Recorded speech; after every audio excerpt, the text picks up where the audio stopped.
Very good morning to all of you. स्वागत है आप सबका आपका अपना यूट्यूब चैनल अब पढ़ेगा इंडिया में। आज हम लेकर आए हैं बिहार दरोगा प्री और बिहार इन्फोर्समेंट प्री के लिए टेस्ट सीरीज नंबर 5। 1 से 4 तक ऑलरेडी अपलोडेड है, अगर आप नहीं देखें हैं तो जाके देख सकते हैं। चलिए तो अब बढ़ते हैं। जो आप लोगों का थोड़ा सा क्यूरीज था प्री का सेट और मेंस का सेट, तो प्री का जो सेट है वो आप लोगों को डेली बेस पे मिलता रहेगा और जो मेंस का सेट है वो अल्टरनेट बेस पे मिलता रहेगा। ठीक है, चलिए अब बढ़ते हैं अपने क्वेश्चंस की तरफ। आज का जो हमारा पहला क्वेश्चन है वो ये कह रहा है कि सितंबर 2020 में 5वां बिम्स्टेक शिखर सम्मेलन कहाँ प्रस्तावित है। तो इस क्वेश्चन का जो सही आंसर होगा वो हो जाएगा ऑप्शन नंबर डी, ये श्रीलंका के कोलंबो में प्रस्तावित है। ठीक है, अगर हम बात बिम्स्टेक की करते हैं तो बिम्स्टेक से याद रखिएगा, बिम्स्टेक का फुल फॉर्म होता है Bay of Bengal initiative for multi sectoral technical and economic corporation. Clear है, इसके मेंबर कंट्री हैं 7: Bangladesh, Sri Lanka, India, Nepal, Bhutan, Thailand, Myanmar. और इसकी स्थापना हुई थी 1997 में। इसके अभी जो महासचिव हैं उनका नाम है साहुदुल इस्लाम। नेक्स्ट क्वेश्चन है हमारा क्वेश्चन नंबर 2। क्वेश्चन नंबर 2 कह रहा है कि इसरो द्वारा कब तक शुक्रयान 1 को लॉन्च किया जाएगा। इस क्वेश्चन का जो सही आंसर होगा वो हो जाएगा ऑप्शन नंबर सी, 2023 तक लॉन्च किया जाएगा। इसरो की अगर बात करते हैं तो इसरो का फुल फॉर्म है इंडियन स्पेस रिसर्च ऑर्गेनाइजेशन। इसका इस्टेब्लिशमेंट हुआ था 1969 में। इसका हेडक्वार्टर है बेंगलुरु में और इसका डायरेक्टर का नाम है के सिवन। नेक्स्ट क्वेश्चन है हमारा क्वेश्चन नंबर 3। क्वेश्चन नंबर 3 कह रहा है भारत के पहले प्लॉगिंग एम्बेसडर कौन बने हैं। तो भारत के पहले प्लॉगिंग एम्बेसडर बनी हैं रिपू दमन बेबली। तो ऑप्शन नंबर ए जो होगा वो हमारा सही आंसर होगा। ठीक है, और इनका मिशन क्या है? इनका मिशन ये है run for litre free India, जो स्वच्छ भारत अभियान के अनुरूप है। अगर हम बात पद्मा लक्ष्मी की करते हैं तो पद्मा लक्ष्मी से याद रखिएगा ये संयुक्त राष्ट्र विकास कार्यक्रम के गुडविल एम्बेसडर हैं। अगर हम बात दिया मिर्जा की करते हैं तो दिया मिर्जा से याद रखिएगा ये संयुक्त राष्ट्र पर्यावरण कार्यक्रम के सद्भावना दूत हैं। और अगर हम बात स्टेपी ग्राफ की करते हैं तो इनसे याद रखिएगा ये केरला आयुर्वेद के ब्रांड एम्बेसडर हैं। नेक्स्ट क्वेश्चन है हमारा क्वेश्चन नंबर 4। क्वेश्चन नंबर 4 कह रहा है कि मार्च 2020 में चापाचर कूट महोत्सव का आयोजन किस राज्य में किया गया। तो इस क्वेश्चन का जो सही आंसर होगा वो हो जाएगा ऑप्शन नंबर ए, मिजोरम में किया गया है। मिजोरम की कैपिटल है आइजोल। मिजोरम के राज्यपाल का नाम है श्रीधरन पिल्लई और मिजोरम के मुख्यमंत्री का नाम है जोरमथंगा। नेक्स्ट क्वेश्चन है हमारा क्वेश्चन नंबर 34। क्वेश्चन नंबर 5 कह रहा है 34वां ग्रीष्मकालीन ओलंपिक खेल कहाँ आयोजित किया जाएगा। तो इस क्वेश्चन का जो सही आंसर होगा वो हो जाएगा ऑप्शन नंबर ए, लॉस एंजलिस में ये किया जाएगा। अगर हम बात 34वां ग्रीष्मकालीन ओलंपिक होगा कब? ये होगा 2028 में। अगर हम बात 32वां ग्रीष्मकालीन ओलंपिक की करते हैं जो 2020 में होगा, ये होगा टोक्यो जापान में। और 33वां ग्रीष्मकालीन बात की करते हैं तो वो 2024 में होगा फ्रांस पेरिस में। अगर हम शीतकाल ओलंपिक की बात करते हैं तो अभी होगा 24वां शीतकाल ओलंपिक जो 2022 में होगा, ये होगा बीजिंग चाइना में। नेक्स्ट क्वेश्चन है हमारा क्वेश्चन नंबर 6। क्वेश्चन नंबर 6 कह रहा है स्टोरी सो फार पुस्तक के लेखक कौन है। तो स्टोरी सो फार पुस्तक के लेखक हैं संदीप मिश्रा। तो ऑप्शन नंबर बी जो होगा वो हमारा सही आंसर है। ये भारतीय एथलीट दूती चंद के जीवन पर लिखी गई पुस्तक है। नेक्स्ट क्वेश्चन है हमारा क्वेश्चन नंबर 7। क्वेश्चन नंबर 7 कह रहा है देश का प्रथम राज्य जो गृहिणी सुविधा योजना के तहत 100% एलपीजी गैस प्राप्त करता राज्य बन गया है। तो इस क्वेश्चन का जो सही आंसर होगा वो हो जाएगा option number B, Himachal Pradesh ये करने वाला राज्य बन गया है। हिमाचल प्रदेश की अगर बात करते हैं तो इसकी कैपिटल है शिमला और इसके सीएम हैं जयराम ठाकुर। हिमाचल प्रदेश से कुछ और योजना याद रखिएगा जो एग्जाम में पूछा जाता है, जैसे मुख्यमंत्री शहरी रोजगार गारंटी योजना और पंचवटी योजना। क्लियर है, चलिए तो ये जो हमारा प्रैक्टिस सेट चल रहा है ये एडिटोरिया ESI वॉल्यूम 1 के बुक से चलाया जा रहा है। ये आज हमारा टेस्ट नंबर 5 है, 1 से 4 तक ऑलरेडी अपलोडेड है।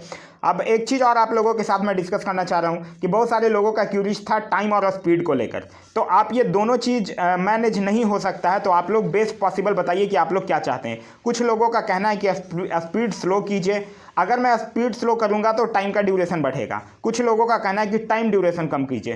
तो टाइम ड्यूरेशन कम तभी होगा जब मैं जो एक्स्ट्रा चीज़ें बताता हूं उसे मुझे कम करना होगा, कि सिर्फ मैं क्वेश्चन पढ़ूं और सिर्फ मैं आपको आंसर बताता चला जाऊं, तब टाइम ड्यूरेशन कम होगा। तो आप इस रिगार्डिंग क्या चाहते हैं? स्पीड की अगर बात रही तो स्पीड आप यूट्यूब सेटिंग्स में जाके अगर आप इसे फास्ट देखना चाहते हैं तो वहाँ से फास्ट कर लीजिएगा। अगर आप स्लो देखना चाहते हैं तो वहाँ से स्लो कर सकते हैं। अगर रही बात टाइम की तो आप लोग क्या चाहते हैं ये मुझे कमेंट करके बताइए कि स्पीड और तेज होना चाहिए, कम होना चाहिए, या फिर टाइमिंग के रिगार्डिंग आप लोग क्या चाहते हैं, क्योंकि ये चैनल पूरी तरह से आप लोगों के लिए डेडिकेटेड है और आप लोग जो कहिएगा उसके अकॉर्डिंग जितना भी बेस्ट पॉसिबल होगा आप लोगों के लिए किया जाएगा, क्योंकि टाइम जो है वो सबसे कीमती चीज़ है और अभी के डेट में आप लोगों के लिए बहुत इंपॉर्टेंट है, क्योंकि इसका एग्जाम जल्दी कंडक्ट करवा लिया जाएगा जैसे ही हम लोग कोविड-19 से बाहर निकलेंगे।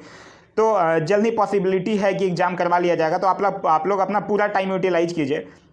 तो इस तरह से आप लोग, जो आप लोगों को अच्छा लगे आप मुझे कमेंट करके बता दीजिएगा, उस तरह से मैं इस पर काम कर लूँगा। नेक्स्ट क्वेश्चन है हमारा क्वेश्चन नंबर 8। क्वेश्चन नंबर 8 कह रहा है 1 दिसंबर 2019 को मनाए गए एड्स दिवस की थीम क्या है। तो इस क्वेश्चन का जो सही आंसर होगा वो हो जाएगा option number C option number D, communities make the difference. ठीक है, एड्स दिवस की अगर बात करते हैं तो एड्स दिवस जो मनाया जाता है वो 1 दिसंबर को मनाया जाता है। दिसंबर में कुछ और इंपॉर्टेंट डेज है जो बार बार एग्जाम में पूछे जाते हैं, जैसे 3 दिसंबर को विश्व विकलांग दिवस, 4 दिसंबर को भारतीय नौसेना दिवस, 10 दिसंबर को अंतर्राष्ट्रीय मानवाधिकार दिवस, 14 दिसंबर विश्व ऊर्जा दिवस, 24 दिसंबर राष्ट्रीय उपभोक्ता दिवस और 25 दिसंबर सुशासन दिवस। नेक्स्ट क्वेश्चन है हमारा क्वेश्चन नंबर 9। क्वेश्चन नंबर 9 कह रहा है भारत के 14वें नियंत्रक और महालेखक परीक्षक कौन है। तो इस क्वेश्चन का जो सही आंसर होगा वो हो जाएगा ऑप्शन नंबर सी, गिरीश चंद्र मुर्मुरे, जो कि इससे पहले जम्मू कश्मीर के लेफ्टिनेंट गवर्नर थे। ठीक है, अगर हम बात महालेखक नियंत्रक की करते हैं तो महालेखक नियंत्रक अगर आपसे पूछे, मतलब CGA पूछे, तब आपका आंसर हो जाएगा सोमा राय बर्मन। ठीक है, नियंत्रक एवं महालेखक परीक्षक की बात करते हैं तो ये अनुच्छेद 148 से लेकर 151 के बीच में इसका वर्णन है। नेक्स्ट क्वेश्चन है हमारा क्वेश्चन नंबर 10। क्वेश्चन नंबर 10 कह रहा है हाल ही में भारतीय परमाणु ऊर्जा आयोग ने किस राज्य में 4100 टन लिथियम के भंडार की खोज की है। तो इस क्वेश्चन का जो सही आंसर होगा वो हो जाएगा ऑप्शन नंबर बी, कर्नाटक में ये किया गया है। लिथियम की अगर बात करते हैं तो लिथियम क्या है, लिथियम एक दुर्लभ धातु है जिसका उपयोग मुख्य रूप से विद्युत वाहनों की बैटरी के निर्माण के लिए किया जाता है। अगर हम बात कर्नाटक की करते हैं तो कर्नाटक के से याद रखिएगा, यहाँ के मुख्यमंत्री का नाम है BS येदियुरप्पा और यहाँ के गवर्नर का नाम है वजुभाई वाला। अगर हम भारतीय परमाणु ऊर्जा आयोग की बात करते हैं, मतलब atomic energy commission of India की बात करते हैं, तो इसका हेडक्वार्टर है मुंबई में और इसका गठन हुआ है 1948 में। नेक्स्ट क्वेश्चन है हमारा क्वेश्चन नंबर 11। क्वेश्चन नंबर 11 कह रहा है पेशेवर फुटबॉलर बनने वाली भारत की पहली महिला कौन है। तो पेशेवर फुटबॉलर बनने वाली जो भारत की पहली महिला है वो है बाला देवी। तो ऑप्शन नंबर बी जो होगा वो हमारा सही आंसर होगा। नेक्स्ट क्वेश्चन है हमारा क्वेश्चन नंबर 12। क्वेश्चन नंबर 12 कह रहा है भारत का पहला ई कचरा क्लिनिक कहाँ खोला गया है। तो ये मध्य प्रदेश की कैपिटल भोपाल में खोला गया है। तो ऑप्शन नंबर बी जो होगा वो हमारा सही आंसर होगा। अगर हम बात मध्य प्रदेश की करते हैं तो मध्य प्रदेश की स्थापना हुई है 1 नवंबर 1956 को और यहाँ के मुख्यमंत्री का नाम है शिवराज सिंह चौहान। नेक्स्ट क्वेश्चन है हमारा क्वेश्चन नंबर 13। क्वेश्चन नंबर 13 कह रहा है किस राज्य केंद्र शासित प्रदेश ने विद्युत वाहन नीति लागू किया है। तो विद्युत वाहन नीति लागू करने वाला भारत का पहला राज्य या केंद्र शासित प्रदेश है नई दिल्ली। तो ऑप्शन नंबर सी जो होगा वो हमारा सही आंसर होगा। नई दिल्ली के मुख्यमंत्री का नाम है अरविंद केजरीवाल और यहाँ के उपराज्यपाल का नाम है अनिल बैजल। नेक्स्ट क्वेश्चन है हमारा क्वेश्चन नंबर 14। क्वेश्चन नंबर 14 कह रहा है BBC Indian sport women of the year award 2020 किसने जीता है। तो ये जीती है PV सिंधु के द्वारा जीता गया है। तो ऑप्शन नंबर ए जो होगा वो हमारा सही आंसर होगा। PV सिंधु की अगर बात करते हैं तो ये बैडमिंटन प्लेयर हैं और ये पहली ऐसी वुमेन है जिन्होंने ओलंपिक में सिल्वर मेडल भी जीता है। नेक्स्ट क्वेश्चन है हमारा क्वेश्चन नंबर 15। क्वेश्चन नंबर 15 कह रहा है इंडियन कोस्ट गार्ड की पहली महिला DIG कौन बनी है। तो इंडियन कोस्ट गार्ड की पहली महिला DIG बनी है नुपुर कुलश्रेष्ठ। तो ऑप्शन नंबर बी जो होगा वो हमारा सही आंसर होगा। अगर हम बात भारतीय तटरक्षक की करते हैं तो भारतीय तटरक्षक का मुख्यालय भी कहाँ है, नई दिल्ली में स्थित है। नेक्स्ट क्वेश्चन है हमारा क्वेश्चन नंबर 16। क्वेश्चन नंबर 16 कह रहा है इंद्रधनुष अभ्यास के संबंध में कौन सा कथन सत्य है। तो इंद्रधनुष जो अभ्यास है ये भारतीय वायुसेना और इंग्लैंड की वायुसेना के बीच अभ्यास है। तो इस क्वेश्चन का जो सही आंसर होगा वो हो जाएगा ऑप्शन नंबर बी, यह भारत और UK वायुसेना का अभ्यास है। क्लियर है। अगर भारत और ब्रिटेन की और बात करते हैं तो भारत और ब्रिटेन से एक और चीज़ याद रखिएगा, कोंकण जो भी अभ्यास है ये भारत और ब्रिटेन के नौसेना का एक संयुक्त अभ्यास है। नेक्स्ट क्वेश्चन है हमारा क्वेश्चन नंबर 17। क्वेश्चन नंबर 17 कह रहा है भारत के बाहर विश्व का पहला योग विश्वविद्यालय किस देश में स्थापित किया जाएगा। तो भारत के बाहर ये किया जाएगा अमेरिका के लॉस एंजल्स में। तो ऑप्शन नंबर बी जो होगा वो हमारा सही आंसर होगा और इसका नाम रखा जाएगा विवेकानंद योग विश्वविद्यालय। अगर हम योग की बात करते हैं तो याद रखिएगा 21 जून को मनाया जाता है अंतर्राष्ट्रीय योग दिवस। नेक्स्ट क्वेश्चन है हमारा क्वेश्चन नंबर 18। क्वेश्चन नंबर 18 कह रहा है विश्व वायु गुणवत्ता रिपोर्ट के अनुसार विश्व के सर्वाधिक प्रदूषित देशों की सूची में प्रथम स्थान है। तो विश्व के वायु प्रदूषण के अकॉर्डिंग देखा जाए तो बांग्लादेश सबसे ज़्यादा प्रदूषित देश है। तो ऑप्शन नंबर बी जो होगा वो हमारा सही आंसर है और बांग्लादेश के बाद है पाकिस्तान, मंगोलिया, अफगानिस्तान और उसके बाद फिर भारत। अगर हम बात बांग्लादेश की करते हैं तो बांग्लादेश की कैपिटल है ढाका, यहाँ की करेंसी है टका, यहाँ के PM का नाम है शेख हसीना और यहाँ के राष्ट्रपति का नाम है अब्दुल हामिद और यहाँ के संसद को बोला जाता है जातीय संसद।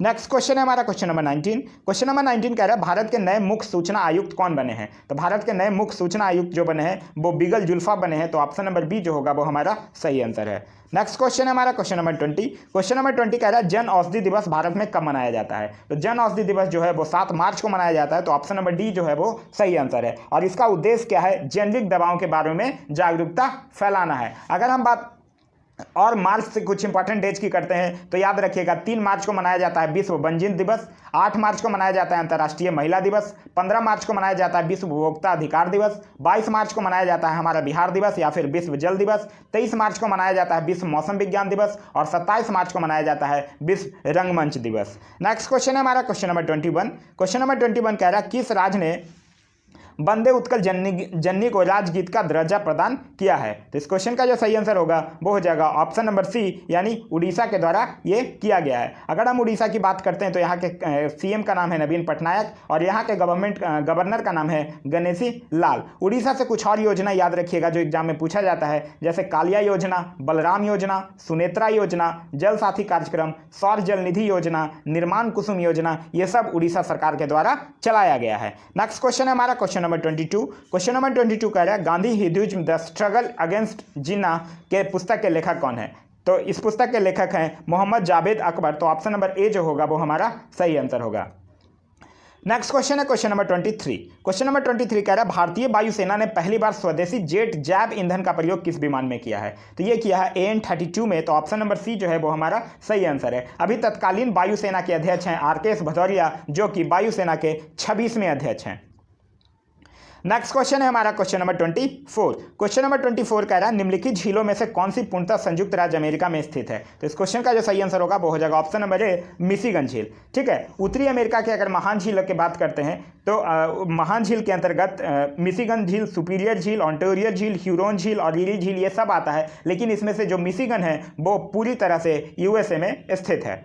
नेक्स्ट क्वेश्चन है हमारा क्वेश्चन नंबर 25। क्वेश्चन नंबर 25 कह रहा है फिरोज शाह मेहता द्वारा किस वर्ष बंबई प्रेसिडेंसी एसोसिएशन की स्थापना की गई थी? तो बंबई प्रेसिडेंसी एसोसिएशन की स्थापना की गई 1885 में। तो ऑप्शन नंबर डी जो होगा वो हमारा सही आंसर होगा। 1885 से एक और इंपॉर्टेंट चीज याद रखिएगा, 1885 में ही भारतीय राष्ट्रीय कांग्रेस की स्थापना हुई थी A.O. ह्यूम के द्वारा। नेक्स्ट क्वेश्चन है हमारा क्वेश्चन नंबर 26। क्वेश्चन नंबर 26 कह रहा है मृत घाटी यानी डेथ वैली क्यों प्रसिद्ध है? तो डेथ वैली जो है वो अमेरिका के कैलिफोर्निया राज्य में स्थित है और यह सबसे गर्म उष्ण घाटी है। यहाँ का जो तापमान है वो 130 डिग्री फ़ारेनहाइट तक बढ़ जाता है। तो इस क्वेश्चन का जो सही आंसर होगा वो हो जाएगा ऑप्शन नंबर सी अत्यधिक उष्णता के कारण। नेक्स्ट क्वेश्चन है क्वेश्चन नंबर 27। क्वेश्चन नंबर 27 कह रहा है निम्नलिखित में से कौन सा महाद्वीप गोंडवाना लैंड का भाग नहीं है? तो इस क्वेश्चन का जो सही आंसर होगा वो हो जाएगा ऑप्शन नंबर ए एशिया महाद्वीप जो है वो गोंडवाना लैंड का भाग नहीं है। क्लियर है। देखिए स्थलीय खंड पेंजिना के उत्तरी भाग को लॉरिसा तथा दक्षिणी भाग को क्या बोला जाता है? गोंडवाना लैंड कहा जाता है। तो लॉरिसा में उत्तरी अमेरिका हो गया, एशिया हो गया, यूरोप हो गया और ग्रीनलैंड हो गया। और गोंडवाना लैंड की अगर बात करते हैं तो इसमें दक्षिण अमेरिका हो जाएगा, अफ्रीका हो जाएगा, ऑस्ट्रेलिया हो जाएगा, मेडागास्कर हो जाएगा और अंटार्कटिका हो जाएगा। नेक्स्ट क्वेश्चन है हमारा क्वेश्चन नंबर 28। क्वेश्चन नंबर 28 कह रहा है सूर्य ग्रहण की स्थिति में क्या होता है? तो सूर्य ग्रहण की स्थिति में सूर्य ग्रहण की अगर स्थिति की बात करते हैं तो सूर्य ग्रहण की स्थिति कब होगा? जब पृथ्वी और सूर्य और चंद्रमा के बीच में आ जाएगा। तो ऑप्शन नंबर बी जो होगा चंद्रमा और जब होगा सूर्य और पृथ्वी के बीच में आएगा तो ऑप्शन नंबर सी जो होगा वो हमारा सही आंसर होगा। ठीक है, चंद्रमा जब सूर्य और पृथ्वी के बीच में आ जाएगा तो सूर्य ग्रहण की स्थिति हो जाएगी। और चंद्र ग्रहण की बात करते हैं तो सूर्य और चंद्रमा के बीच अगर पृथ्वी आ जाता है तब चंद्र ग्रहण होगा। चंद्र ग्रहण हमेशा पूर्णिमा की रात्रि में होगा और सूर्य ग्रहण जो होगा वो हमेशा अमावस्या को होगा। तो ऑप्शन नंबर सी जो होगा इस क्वेश्चन का सही आंसर है। नेक्स्ट क्वेश्चन हमारा क्वेश्चन नंबर 29। क्वेश्चन नंबर 29 कह रहा है सूर्य के बढ़ते क्रम में ग्रहों का सही क्रम कौन सा है? तो देखिए सूर्य के दूरी के अनुसार अगर ग्रहों का क्रम करते हैं तो बुध है, शुक्र है, पृथ्वी है, मंगल है, बृहस्पति है, फिर शनि आएगा, फिर अरुण, फिर वरुण। तो इस क्वेश्चन का जो सही आंसर होगा वो हो जाएगा ऑप्शन नंबर बी बुध, शुक्र, शनि और अरुण। नेक्स्ट क्वेश्चन है हमारा क्वेश्चन नंबर 30। क्वेश्चन नंबर 30 कह रहा है यूरेनियम के भंडार में निम्नलिखित देशों में से कौन सा देश शीर्ष पर है? तो इस क्वेश्चन का जो सही आंसर होगा वो हो जाएगा ऑप्शन नंबर सी ऑस्ट्रेलिया। देखिए अगर भंडार में पूछे तब हो जाएगा ऑस्ट्रेलिया, लेकिन अगर आपसे उत्पादन में पूछे तब हो जाएगा कजाकिस्तान। ठीक है, उत्पादन में पूछे तब हो जाएगा कजाकिस्तान। क्लियर है, लेकिन यहाँ पूछ रहा है भंडार में, तो भंडार में आंसर हो जाएगा ऑस्ट्रेलिया। ठीक है, और अगर भारत में पूछा जाए तो भारत में सबसे ज़्यादा उत्पादन होता है आंध्र प्रदेश में। नेक्स्ट क्वेश्चन है हमारा क्वेश्चन नंबर 31। क्वेश्चन नंबर 31 कह रहा है निम्नलिखित में से कौन सही सुमेलित नहीं है। तो देखिए 10 degree channel Andaman and Nicobar द्वीप सही है, डोबर जल डमरू इंग्लिश चैनल एंड उत्तरी सागर सही है, मलक्का जल संधि अंडमान सागर एंड दक्षिण चीन सागर ये भी सही है, डेविड जल संधि बेफिन खाड़ी और प्रशांत महासागर ये गलत है, क्योंकि डेफिन जल संधि जो है वो बेफिन खाड़ी और अटलांटिक महासागर के बीच है, यानी ग्रीनलैंड और कनाडा के बीच। तो ऑप्शन नंबर डी जो होगा वो हमारा सही आंसर होगा। नेक्स्ट क्वेश्चन हमारा क्वेश्चन नंबर 32। क्वेश्चन नंबर 32 कह रहा है ओलिव रिडले कछुआ के स्थल के रूप में कौन सा स्थल प्रचलित है। तो ये है भीतरकनिका नेशनल पार्क जो कि उड़ीसा में है। तो ऑप्शन नंबर ए जो होगा वो हमारा सही आंसर होगा। सुल्तानपुर है, सुल्तानपुर नेशनल पार्क है हरियाणा में, सिमलीपाल भी है उड़ीसा में और पेरियार है केरल में।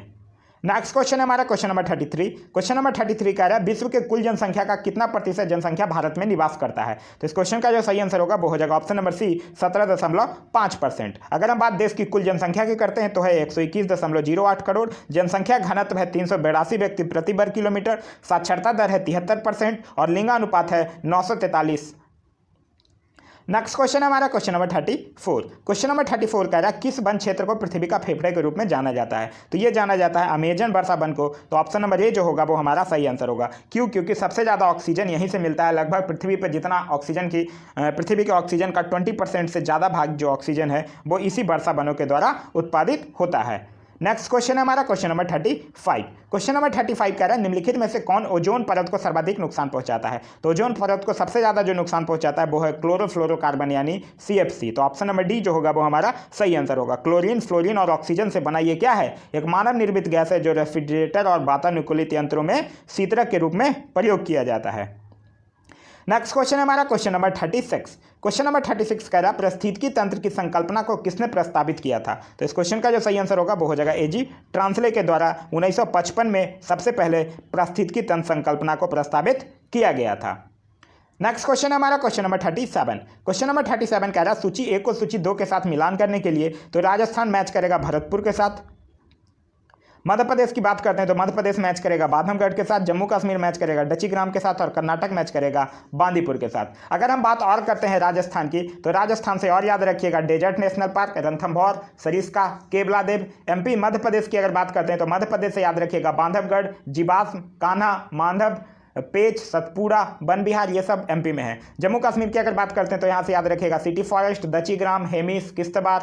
कर्नाटक की अगर बात करते हैं तो यहाँ से याद रखिएगा बांदीपुर, राजीव गांधी, बनरघट्टा, अंसी ये सारे राष्ट्रीय पार्क कर्नाटक में स्थित है। नेक्स्ट क्वेश्चन है हमारा क्वेश्चन नंबर 38। क्वेश्चन नंबर 38 कह रहा है पश्चिम की ओर प्रवाहित होने वाली नदियाँ कौन है। तो भारत में अगर पश्चिम की ओर प्रवाहित होने वाली नदियाँ देखिए जाए तो नर्मदा होती है, ताप्ती भी होती है, माही भी होती है, लेकिन महानदी नहीं होती है। क्यों? क्योंकि महानदी जो है वो पूर्व की ओर से प्रवाहित होकर बंगाल की खाड़ी में जाकर गिरती है। तो इस क्वेश्चन का जो सही आंसर होगा वो हो जाएगा ऑप्शन नंबर बी 1, 2 और 3। अगर हम बात नर्मदा की करते हैं तो नर्मदा का उद्गम स्थान है मध्य प्रदेश में अमरकंटक की पहाड़ी से, ताप्ती का है मध्य प्रदेश के बैतूल जनपद में मुल्ताई नगर के निकट से, माही का है विंध्य पर्वतमाला से और महानदी है मध्य प्रदेश में रायपुर जनपद में सिहावा के निकट से ये नदी निकलती है।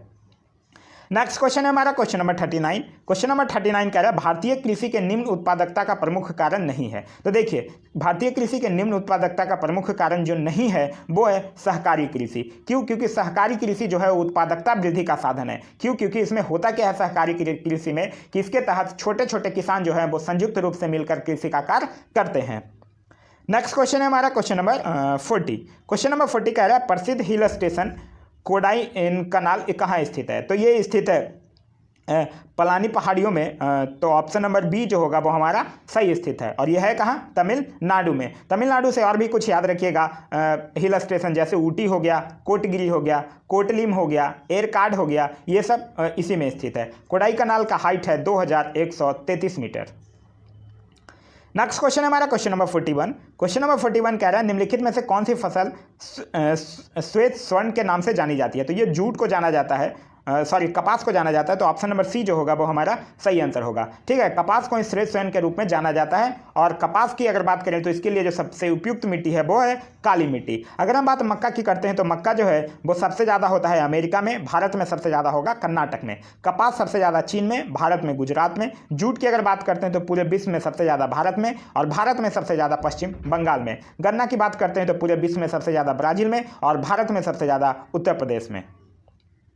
नेक्स्ट क्वेश्चन है हमारा क्वेश्चन नंबर 42। क्वेश्चन नंबर 42 कह रहा है दुनिया का सबसे ऊंची मोटरवेल रोड निम्नलिखित में से किस दर्रे से होकर गुजरता है। तो सब दुनिया का सबसे ऊंची जो मोटरवेल रोड है वो खारुदांगला दर्रा से गुजरता है। तो ऑप्शन नंबर बी जो होगा वो हमारा सही आंसर है। अगर हम बात जोजिला दर्रा की करते हैं तो जोजिला दर्रा से याद रखिएगा ये श्रीनगर को कारगिल और लेह से जोड़ती है। और चांगला दर्रा की अगर बात करते हैं तो यह दर्रा लद्दाख को तिब्बत से जोड़ता है। नेक्स्ट क्वेश्चन है हमारा क्वेश्चन नंबर 43। क्वेश्चन नंबर 43 कह रहा है सोडियम हाइड्रोक्साइड और हाइड्रोक्लोरिक अम्ल की अभिक्रिया से सोडियम क्लोराइड और जल बनते हैं, मतलब NaOH प्लस HCl क्या मिलता है, NaCl प्लस H2O। तो यह कौन सी अभिक्रिया है। देखिए जब भी कोई अम्ल और क्षार अभिक्रिया करता है तो क्या बनाता है, लवण और जल बनाता है। और इस प्रकार की अभिक्रिया को क्या कहते हैं, उदासीनीकरण अभिक्रिया कहते हैं। तो ऑप्शन नंबर ए जो होगा वो हमारा सही आंसर होगा। नेक्स्ट क्वेश्चन है हमारा क्वेश्चन नंबर 44। क्वेश्चन नंबर 44 कह रहा है निम्न में से कौन ऑक्सीकरण नहीं है। तो देखिए ऑक्सीकरण अगर हम बात करते हैं तो ऑक्सीकरण एक ऐसी प्रक्रिया है जिसमें रासायनिक पदार्थ में बदलाव होता है। ठीक है, क्यों, क्योंकि इसमें ऑक्सीजन जुड़ा हुआ रहता है तो वो ऑक्सीडाइज होगा तो वो बदलाव होगा। जैसे कि आप कह सकते हैं भोजन का पचना हमारे शरीर में क्या है, ऑक्सीकरण है। सांस लेना क्या है, ऑक्सीकरण है। लोहे में जंग लगना भी ऑक्सीकरण है। तो दहन भी है, भोजन का पचना भी है, शोषण भी है। अवक्षेपण जो है वो नहीं है। तो ऑप्शन नंबर बी जो होगा वो हमारा सही आंसर होगा। नेक्स्ट क्वेश्चन है हमारा क्वेश्चन नंबर 45। क्वेश्चन नंबर 45 कह रहा है निम्न में से कौन सा अधातु विद्युत का सुचालक है। तो अधातु अगर पूछे तो हो जाएगा ग्रेफाइट। ऑप्शन नंबर ए जो होगा वो हमारा सही आंसर होगा। ग्रेफाइट क्या है, कार्बन का एक अपरूप भी है और इसे काला शीशा भी कहा जाता है। नेक्स्ट क्वेश्चन हमारा क्वेश्चन नंबर 46। रबर निम्न में से किसका बहुलक है। रबर की अगर हम बात करते हैं तो ये आइसोप्रोपीन का बहुलक है। तो ऑप्शन नंबर डी जो होगा वो हमारा सही आंसर होगा। नेक्स्ट क्वेश्चन हमारा क्वेश्चन नंबर 47। क्वेश्चन नंबर 47 कह रहा है वास्तविक वस्तु का हमेशा सीधा प्रतिबिंब बनाने वाला दर्पण होता है।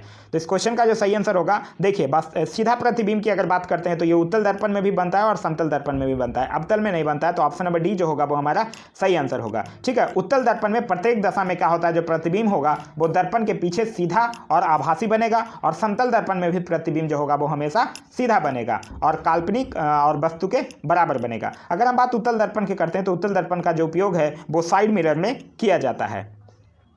नेक्स्ट क्वेश्चन है हमारा क्वेश्चन नंबर 48। क्वेश्चन नंबर 48 कह रहा है विद्युत चुंबक बनाने के लिए प्रायः किस प्रकार के छड़ का प्रयोग किया जाता है। तो विद्युत चुंबक बनाने के लिए नर्म लोहा का प्रयोग सबसे ज़्यादा किया जाता है। तो ऑप्शन नंबर बी जो होगा वो हमारा सही आंसर होगा।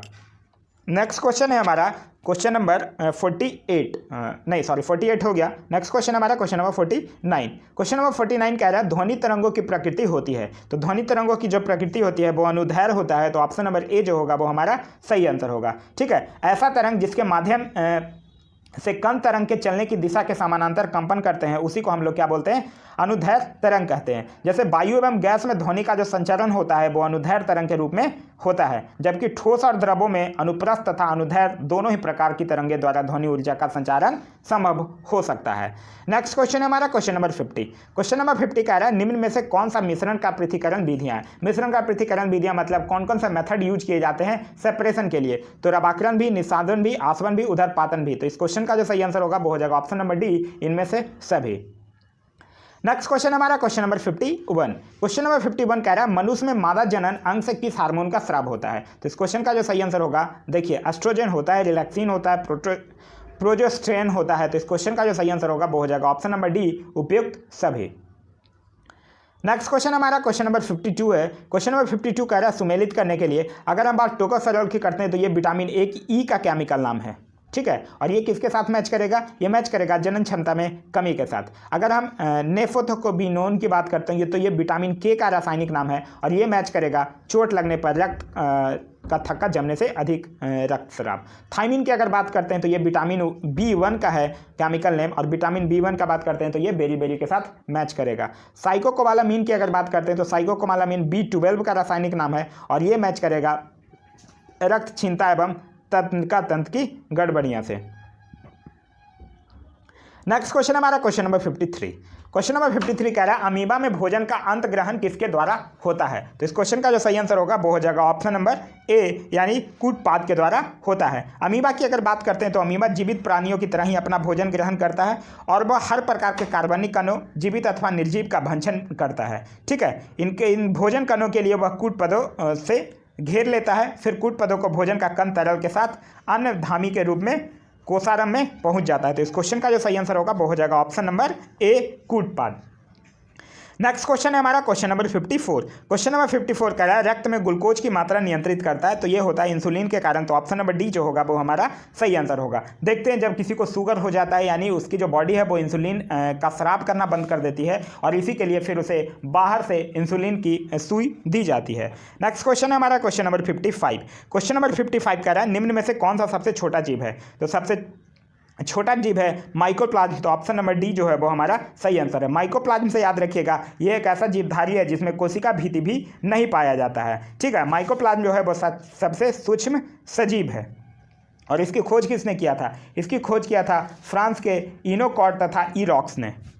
नेक्स्ट क्वेश्चन है हमारा क्वेश्चन नंबर 56। क्वेश्चन नंबर 56 कह रहा है निम्न में से कौन ऊर्जा का मात्रक है। तो अगर हम बात ऊर्जा की मात्रा की करते हैं तो ऊर्जा का मात्रक है जूल। तो ऑप्शन नंबर बी जो होगा वो हमारा सही आंसर है। अगर हम बात अर्घ की करते हैं तो अर्घ जो है वो कार्य की सीजीएस प्रकृति पद्धति का मात्रक है। और अगर न्यूटन मीटर की बात करते हैं तो न्यूटन मीटर टॉर्क का है, क्लियर है। और जूल पर सेकंड की बात करते हैं तो जूल पर सेकंड है शक्ति का मात्रक। नेक्स्ट क्वेश्चन है हमारा क्वेश्चन नंबर 57। क्वेश्चन नंबर 57 कह रहा है संविधान सभा ने डॉक्टर राजेंद्र प्रसाद को पहले राष्ट्रपति के लिए कब चुना। तो संविधान सभा ने डॉक्टर राजेंद्र प्रसाद को पहले राष्ट्रपति के लिए 24 जनवरी 1950 को चुना। तो ऑप्शन नंबर बी जो होगा वो हमारा सही आंसर होगा। और यही 24 जनवरी 1950 को संविधान सभा की अंतिम मीटिंग थी और उसी दिन 24 जनवरी 1950 को राजेंद्र प्रसाद को पहले राष्ट्रपति के रूप में चुना गया। अगर हम बात कुछ और संविधान सभा के कुछ और कार्य जो अक्सर एग्जाम में पूछे जाते हैं, जैसे संविधान सभा ने 1949 में राष्ट्रमंडल में भारत की सदस्यता का सत्यापन किया, 22 जुलाई 1947 को राष्ट्रीय ध्वज को अपनाया, 24 जनवरी 1950 को राष्ट्रीय गान तथा राष्ट्रीय गीत को अपनाया। नेक्स्ट क्वेश्चन है हमारा क्वेश्चन नंबर 58। क्वेश्चन नंबर 58 कह रहा है संविधान के किस भाग में सहकारी समितियों का उपबंध किया गया है। तो इस क्वेश्चन का जो सही आंसर होगा वो हो जाएगा ऑप्शन नंबर सी, भाग 9 के ख में किया गया है। भाग 9 की अगर बात करते हैं तो इसमें पंचायतों का विवरण है। भाग 9 के क में की अगर बात करते हैं तो इसमें नगर पालिकाओं का विवरण है। और भाग 10 की अगर बात करते हैं तो इसमें अनुसूचित और जनजातीय क्षेत्र का विवरण है। नेक्स्ट क्वेश्चन है हमारा क्वेश्चन नंबर 59। क्वेश्चन नंबर 59 कह रहा है निम्न कथनों पर विचार कीजिए। उच्चतम न्यायालय 6 प्रकार के रीट जारी करता है जबकि उच्च न्यायालय 5 प्रकार के रीट जारी करता है। ये गलत है। उच्चतम न्यायालय भी 5 प्रकार के ही रीट जारी करता है और उच्चतम न्यायालय और उच्च न्यायालय दोनों 5-5 प्रकार के ही रीट जारी करता है। वो 5 प्रकार है बंदी प्रतिचीकरण, परमादेश, प्रतिषेध, उत्प्रेषण और अधिकार परीक्षा। तो ये गलत है। और अनुच्छेद 32 के तहत सर्वोच्च न्यायालय और जबकि अनुच्छेद 226 के तहत उच्च न्यायालय रीट जारी करता है। ये बिल्कुल सही है। तो इस क्वेश्चन का जो सही आंसर होगा वो हो जाएगा 1 गलत और 2 सही। नेक्स्ट क्वेश्चन है हमारा क्वेश्चन नंबर 60। क्वेश्चन नंबर 60 कह रहा है मौलिक कर्तव्य के संबंध में निम्न में से कौन सही है। तो देखिए मौलिक कर्तव्य की अगर बात करते हैं तो सरदार स्वर्ण सिंह समिति के सुझाव पर भारतीय संविधान में मौलिक कर्तव्य को जोड़ा गया, बिल्कुल सही है। सरदार स्वर्ण सिंह के समिति के सुझाव पर 42वां संविधान संशोधन 1976 को भाग 4 के क और अनुच्छेद 51 के क के में रखा गया है। मौलिक कर्तव्य को लिया गया है रसिया के संविधान से। सरदार स्वर्ण सिंह समिति ने संविधान में 8 मूल कर्तव्यों को जोड़े जाने का सुझाव दिया था, ये भी बिल्कुल सही है। 42वां संविधान संशोधन के द्वारा 10 मौलिक कर्तव्य को संविधान में जोड़ा गया, ये भी बिल्कुल सही है। लेकिन अभी टोटल 11 मौलिक कर्तव्य हैं और जो 11वां है वो 86वां संविधान संशोधन 2002 के द्वारा जोड़ा गया था। वर्तमान में भारतीय संविधान में 12 मौलिक कर्तव्य है नहीं। अभी हम लोगों ने पढ़ा कि वर्तमान में भारतीय संविधान में मौलिक कर्तव्यों की संख्या 11 है। नेक्स्ट क्वेश्चन है हमारा क्वेश्चन नंबर 61। क्वेश्चन नंबर 61 कह रहा है कि केंद्र 1919 के भारत शासन अधिनियम के निम्नलिखित में से कौन सी प्रमुख विशेषताएं हैं। केंद्र द्वारा प्रांतों को विधायी शक्ति का हस्तांतरण, हाँ है। प्रांतों के कार्यकरण सरकार में द्वैध शासन की व्यवस्था, ये भी है। और इसके तहत पहली बार केंद्रीय बजट को राज्य को बजट से अलग कर दिया गया था, ये भी सही है। तो इस क्वेश्चन का जो सही आंसर होगा वो हो जाएगा ऑप्शन नंबर डी, इसमें सभी सही हैं। ठीक है, 1919 के भारत शासन अधिनियम को मार्टेंगू चैम्सफोर्ड सुधार के भी नाम से जाना जाता है। अगर 1919 के भारत शासन अधिनियम के कुछ इंपॉर्टेंट चीज़ देखें तो वो है केंद्र में द्विसदनात्मक विधायिका की स्थापना, प्रांतों में द्वैध शासन प्रणाली का प्रवर्तन, भारत में एक लोक सेवा आयोग के गठन का प्रावधान और वायसराय की कार्यकारी परिषद में 6 सदस्यों में से 3 सदस्यों का भारतीय होना अनिवार्य कर दिया गया था।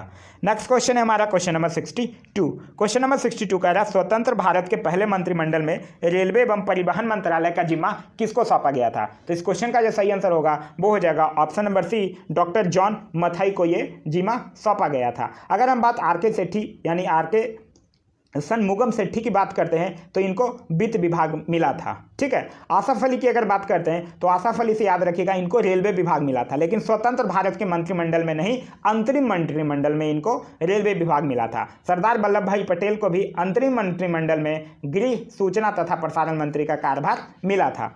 नेक्स्ट क्वेश्चन है हमारा क्वेश्चन नंबर 63।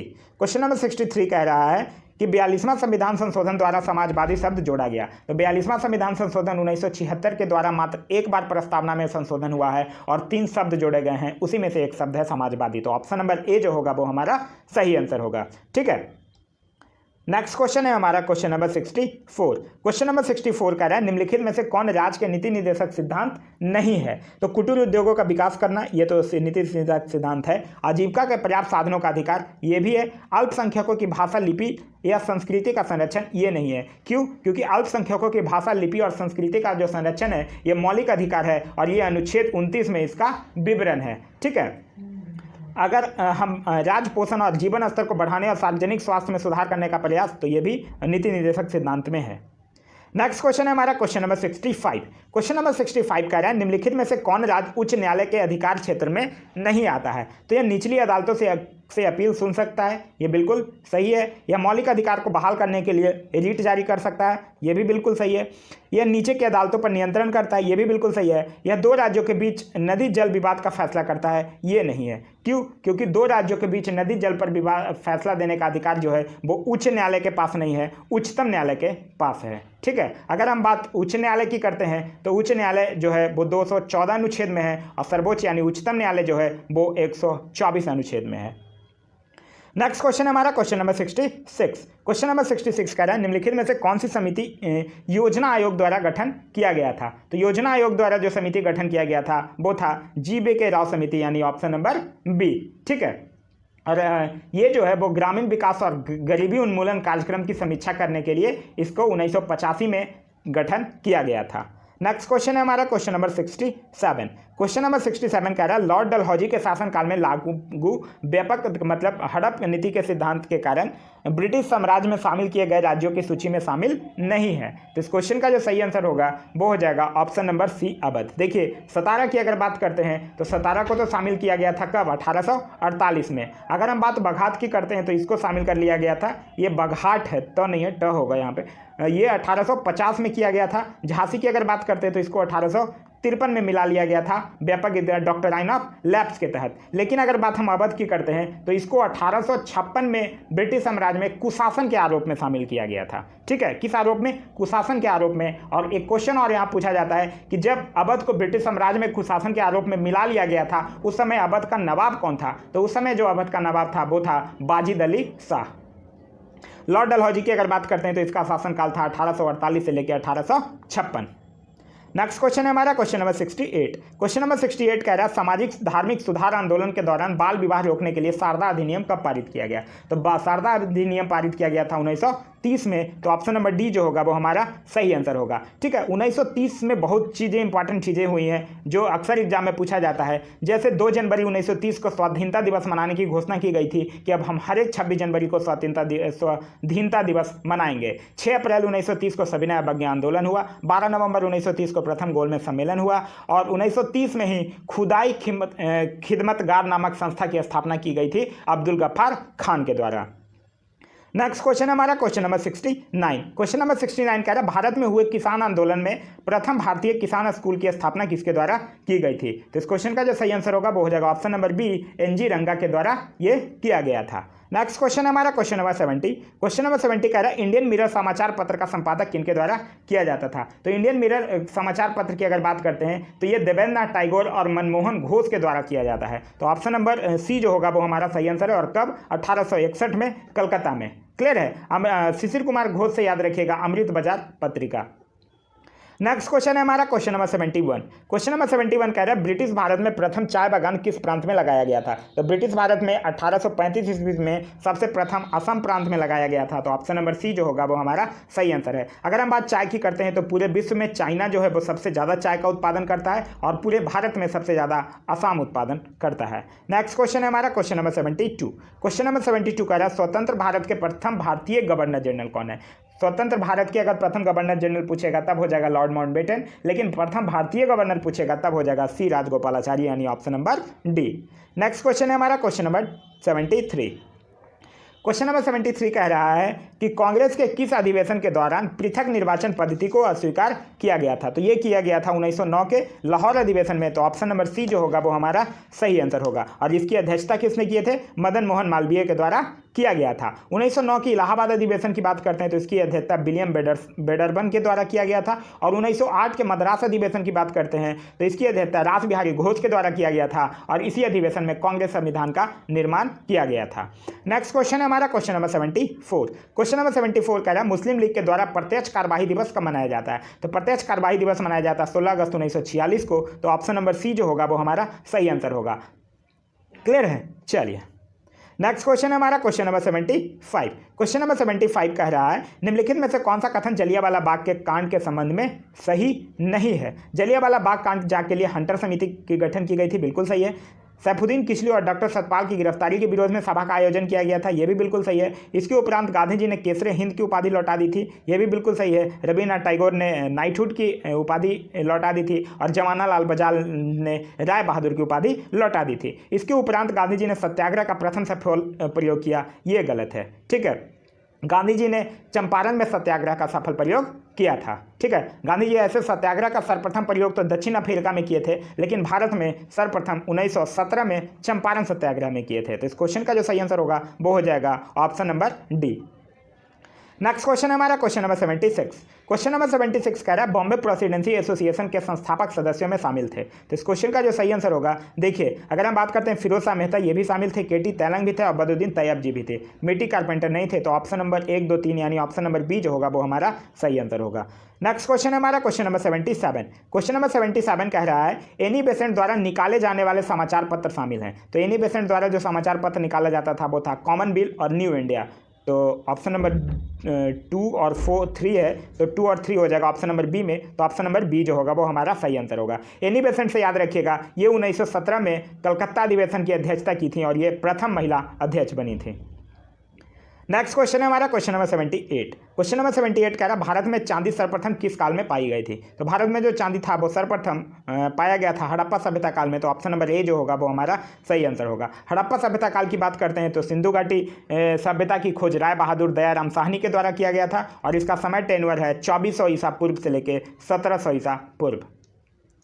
नेक्स्ट क्वेश्चन है हमारा क्वेश्चन नंबर 79। क्वेश्चन नंबर 79 कह रहा है किस शासक ने शिलादित्य की उपाधि धारण की थी। तो शिलादित्य की उपाधि धारण करने वाला था पुष्पपुति वंश का एक शासक था हर्ष। तो ऑप्शन नंबर सी जो होगा वो हमारा सही आंसर होगा। ठीक है, अगर हम बात हर्षवर्धन की करते हैं तो इससे याद रखिएगा इसी के शासनकाल में जो चीनी यात्री हेनसोंग जो था वो इसी के शासनकाल में भारत आया था। ठीक है, हर्ष एक और चीज़ याद रखिएगा बाणभट्ट जो था वो इसी का दरबारी कवि था। अशोक की अगर बात करते हैं तो अशोक से याद रखिएगा पुराणों में इसे अशोक वर्धन कहा गया है। राजगद्दी पर बैठने से पहले अशोक जो था वो अवंती का राज्यपाल था और भारत में शिलालेखों का प्रचलन सर्वप्रथम अशोक ने ही किया था। अशोक से एक और चीज याद रखिएगा कि अशोक जो था वो उपगुप्त नामक बौद्ध भिक्षु से बौद्ध धर्म की दीक्षा ली थी। अगर हम बात और ऑप्शन की करते हैं जैसे कनिष्क और समुद्रगुप्त की बात करते हैं तो कनिष्क से याद रखिएगा कनिष्क ने गद्दी पर बैठने के समय मतलब 78 ईसा पूर्व में एक संवत चलाया था जो शक संवत के नाम से प्रसिद्ध हुआ और भारत सरकार द्वारा अभी उसे ही यूज किया जाता है। अगर हम बात कनिष्क की बात करते हैं तो बौद्ध धर्म की जो चौथी बौद्ध संगति हुई थी वो कनिष्क के शासनकाल में ही कुंडलवन में वसुमित्र की अध्यक्षता में संपन्न हुआ था। कनिष्क से एक चीज याद रखिएगा इसका एक राजवैद्य था चरक जिसने चरक संहिता की रचना की थी और इसके एक राजकवि थे अश्वघोष जिसने बुद्ध चरित्र की रचना किया था। समुद्रगुप्त की अगर बात करते हैं तो समुद्रगुप्त से याद रखिएगा कि इसे भारत का नेपोलियन भी कहा जाता है और यह विष्णु का उपासक था और इसे कविराज भी कहा जाता है। नेक्स्ट क्वेश्चन है हमारा क्वेश्चन नंबर 80। क्वेश्चन नंबर 80 कह रहा है इक्ता प्रथा को पुनः किसने प्रारंभ किया था। तो इक्ता प्रथा को अगर बात करते हैं तो इक्ता प्रथा जो था वो सबसे पहले इल्तुतमिश के द्वारा चलाया गया था लेकिन फिर उसको अलाउद्दीन खिलजी ने समाप्त कर दिया था और फिर जब फिरोज शाह तुगलक आया तो उसे दोबारा स्टार्ट करवा दिया। तो इस क्वेश्चन का जो सही आंसर होगा वो हो जाएगा option number B Firoz Shah Tughlaq. Next question है हमारा क्वेश्चन नंबर 81। क्वेश्चन नंबर 81 कह रहा है किस तिथि को मुस्लिम लीग ने मुक्ति दिवस के रूप में मनाया था। तो मुस्लिम लीग की अगर बात करते हैं तो मुक्ति दिवस जो मुस्लिम लीग मनाया था वो मनाया था 22 दिसंबर 1939 को। हुआ क्या था कि कांग्रेस की अनुमति के बिना भारत को द्वितीय विश्व युद्ध में शामिल करने के प्रश्न पर कांग्रेस मंत्रिमंडल में 1939 ईस्वी में इस्तीफा दे दिया था और कांग्रेस द्वारा इस्तीफा दिए जाने की खुशी में ही 22 दिसंबर 1939 को मुस्लिम लीग के द्वारा मुक्ति दिवस के रूप में मनाया गया। अगर हम बात मुस्लिम लीग की करते हैं तो मुस्लिम लीग की स्थापना हुई है 1906 में ढाका में आगा खां और सलीमुल्लाह खां के द्वारा। अगर हम बात कांग्रेस की करते हैं तो कांग्रेस का हुआ 1885 में ए.ओ. ह्यूम के द्वारा। नेक्स्ट क्वेश्चन है हमारा क्वेश्चन नंबर 82।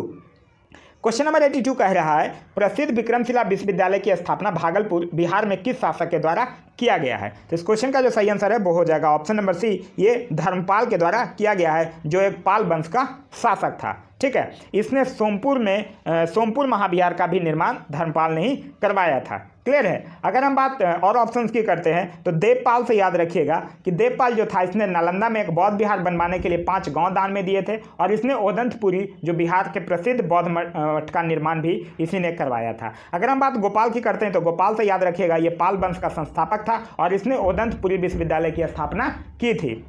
क्लियर है। कुमार गुप्त से याद रखिएगा ये चंद्रगुप्त द्वितीय का उत्तराधिकारी हुआ था और ये नालंदा विश्वविद्यालय की स्थापना इसी के द्वारा करवाया गया था। नेक्स्ट क्वेश्चन है हमारा क्वेश्चन नंबर 83। क्वेश्चन नंबर 83 कह रहा है निम्न में से किस शासक ने महात्मा बुद्ध की सेवा में अपने राजवैद्य जीवक को भेजा था। तो इस क्वेश्चन का जो सही आंसर होगा वो हो जाएगा बिंबिसार, यानी option number C.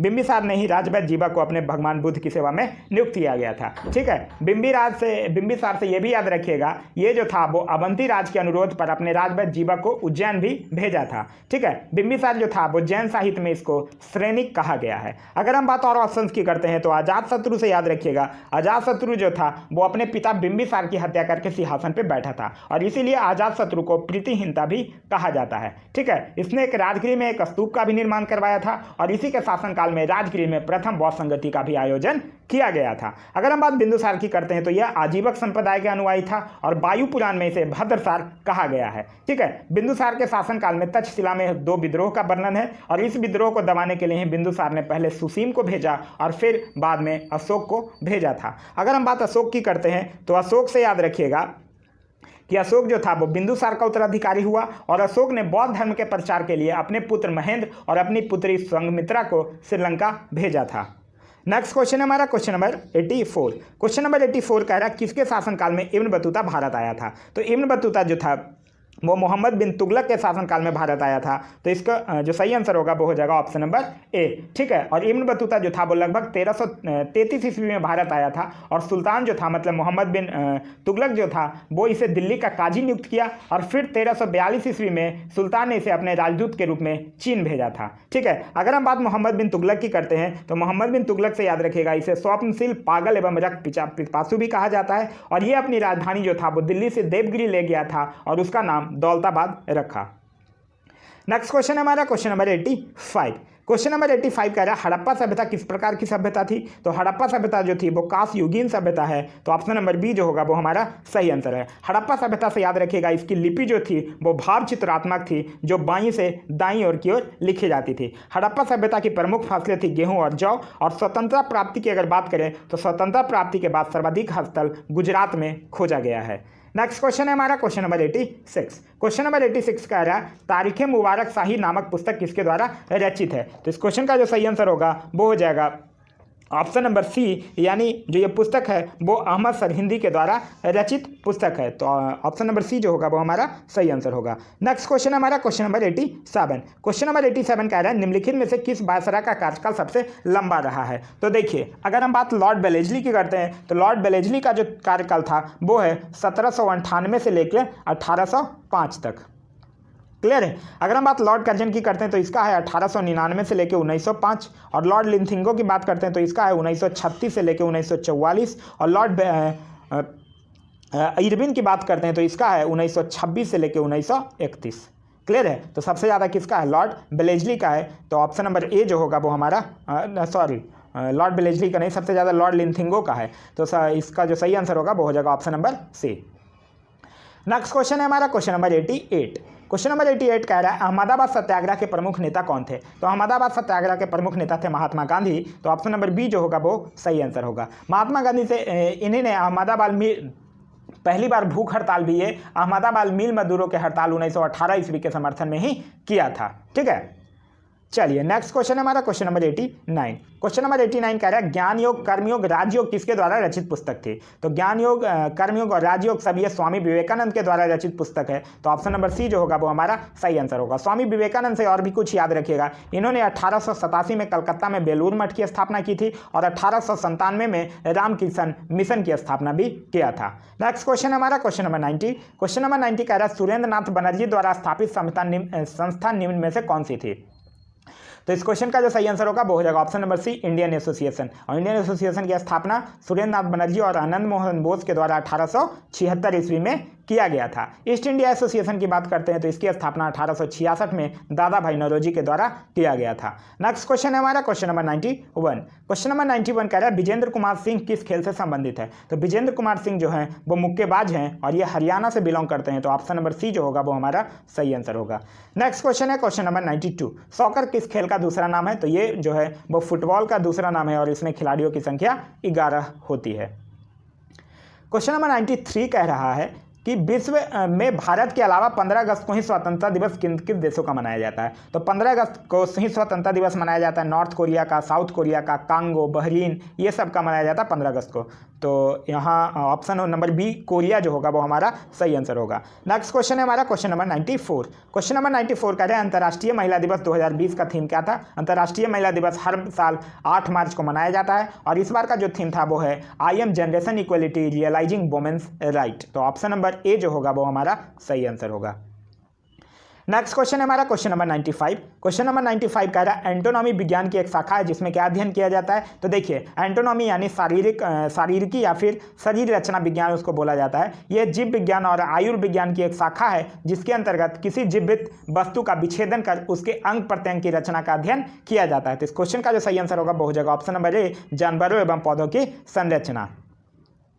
Next question है हमारा क्वेश्चन नंबर 96। क्वेश्चन नंबर 96 कह रहा है जीएनपी यानी सकल राष्ट्रीय उत्पाद में निम्नलिखित में से किसको शामिल नहीं किया जाता है? तो देखिए जीएनपी में शामिल किसको किया जाता है? देश के नागरिकों के द्वारा एक अवधि में उत्पादित सभी अंतिम उत्पादों और सेवाओं का कुल मूल्य का आंकलन जो होता है वो जीएनपी कहलाता है। तो यहाँ विदेशी जैसे ही टर्म देखिएगा तो ये नहीं शामिल किया जाएगा क्योंकि जीएनपी सिर्फ और सिर्फ देश के नागरिकों के द्वारा की बात करता है। तो ऑप्शन नंबर डी जो होगा वो हमारा सही आंसर होगा। नेक्स्ट क्वेश्चन है हमारा क्वेश्चन नंबर 97। क्वेश्चन नंबर 97 कह रहा है बाजार में मुद्रा आपूर्ति को नियंत्रण करने के साधन के रूप में सरकारी बॉन्डों की खरीद बिक्री को क्या कहा जाता है? तो इसको कहा जाता है ओपन मार्केट ऑपरेशन यानी ऑप्शन नंबर बी। ठीक है, ओपन मार्केट ऑपरेशन की अगर बात करते हैं तो ये मौद्रिक नीति का एक उपकरण है जिसके तहत जो सरकारी ट्रेजरी बिल जो है उसकी खरीद बिक्री होती है और इसका उपयोग बाजार में मुद्रा आपूर्ति को नियंत्रित करने के साधन के रूप में किया जाता है। नेक्स्ट क्वेश्चन है हमारा क्वेश्चन नंबर 98। क्वेश्चन नंबर 98 कह रहा है निम्न में से कौन सी रिपोर्ट विश्व बैंक द्वारा जारी नहीं की जाती है? तो विश्व बैंक द्वारा नहीं जारी करने वाला रिपोर्ट पूछ रहा है। तो देखिए वर्ल्ड डेवलपमेंट रिपोर्ट जो है वो विश्व बैंक के द्वारा जारी किया जाता है। ईज ऑफ डूइंग बिजनेस भी वर्ल्ड बैंक के द्वारा जारी किया जाता है। ग्लोबल इकोनॉमिक प्रोस्पेक्टस भी वर्ल्ड बैंक के द्वारा जारी किया जाता है। लेकिन ग्लोबल जेंडर गैप रिपोर्ट जो है ये जारी किया जाता है वर्ल्ड इकोनॉमिक फोरम के द्वारा। तो इस क्वेश्चन का जो सही आंसर होगा वो हो जाएगा option number D world economic forum के द्वारा जारी किया जाता है global gender gap report. World economic forum की अगर बात करते हैं तो ये इसका गठन 1971 में स्विट्जरलैंड में हुआ। इसका हेडक्वार्टर स्विट्जरलैंड में है। अगर हम बात विश्व बैंक की करते हैं तो विश्व बैंक से याद रखिए इसका स्थापना 1945, हेडक्वार्टर वाशिंगटन, हेड है डेविड मालपास और अभी तत्कालीन 189 मेंबर कंट्रीज है। नेक्स्ट क्वेश्चन है हमारा क्वेश्चन नंबर 99। क्वेश्चन नंबर 99 कह रहा है भारतीय आयात निर्यात बैंक की स्थापना किस वर्ष की गई थी? तो आयात निर्यात यानी एक्सपोर्ट इंपोर्ट एग्जिम बैंक की बात कर रहा है। तो एग्जिम बैंक की स्थापना 1 जनवरी 1982 को हुआ था। तो इस क्वेश्चन का जो सही आंसर होगा वो हो जाएगा ऑप्शन नंबर ए और एग्जिम बैंक का हेडक्वार्टर है मुंबई में। नेक्स्ट क्वेश्चन है हमारा क्वेश्चन नंबर 100। तथाकथित कुशासन के आधार पर किस गवर्नर जनरल ने मैसूर राज्य के प्रशासन को ले लिया था? तो देखिए, इस क्वेश्चन का जो सही आंसर होगा वो तो होगा option number C, Lord William Bentinck ने। लॉर्ड विलियम बेंटिक ने 1831 में मैसूर को और 1834 में कुर्ग को अव्यवस्था के नाम पर अपने प्रदेश में मिला लिया था। अगर हम बात लॉर्ड बेलेजली की करते हैं तो लॉर्ड बेलेजली का जो टेन्योर था वो था 1798 से लेकर 1805। लॉर्ड बेलेजली से जो याद रखने वाली बातें हैं वो ये है कि इसने सहायक संधि की पद्धति शुरू की थी और ये स्वयं को बंगाल का शेर भी कहता था। इसने कलकत्ता में एक नागरिक सेवा में भर्ती किए गए युवकों को प्रशिक्षित करने के लिए एक फोर्ट विलियम कॉलेज की भी स्थापना किया था। अगर हम बात लॉर्ड हेस्टिंग्स की करते हैं तो इसका टेन्योर था 1813 से लेकर 1823 और इसने मराठों की शक्ति को अंतिम रूप से नष्ट कर दिया था और इसी के समय में 1822 में काश्तकारी अधिनियम भी लागू किया गया था। नेक्स्ट है हमारा Lord William Bentinck. Lord William Bentinck की अगर बात करते हैं तो ये 1828 से लेकर 1835 तक था। ये भारत का पहला गवर्नर जनरल था। राजा राम मोहन राय की सहायता से इसने 1829 में सती प्रथा को समाप्त कर दिया था। 1835 में कलकत्ता मेडिकल कॉलेज की स्थापना किया था और इसी के समय मैकाले की अनुशंसा पर अंग्रेजी को शिक्षा का माध्यम बनाया गया था।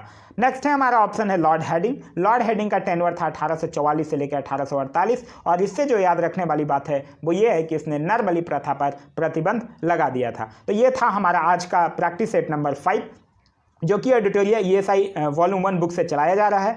अगर आप इससे पहले के सेट नहीं देखें तो वहाँ से जाके देख सकते हैं और साथ ही साथ आप एक कमेंट करके जरूर बताइएगा कि आप लोगों को ये वीडियो कैसा लगा। देखिए, मैं आप लोगों के लिए इतना मेहनत कर रहा हूँ, 1 घंटे से कंटिन्यू बोल रहा हूँ। आप लोग एटलीस्ट कमेंट करके तो बता ही सकते हैं कि ये वीडियो आप लोगों को कैसा लगा, क्योंकि आप लोगों का कमेंट है उसी के अकॉर्डिंग मैं वीडियो में कुछ इंप्रूवमेंट अगर आप लोगों को लगे या तो मैं उसके अकॉर्डिंग काम करूँगा। तो चलिए, और जो टाइमिंग और स्पीड का जो इशूज था वो मैं आप लोगों से पूछा हूँ उसे बता दीजिएगा आप लोग। Thanks for watching.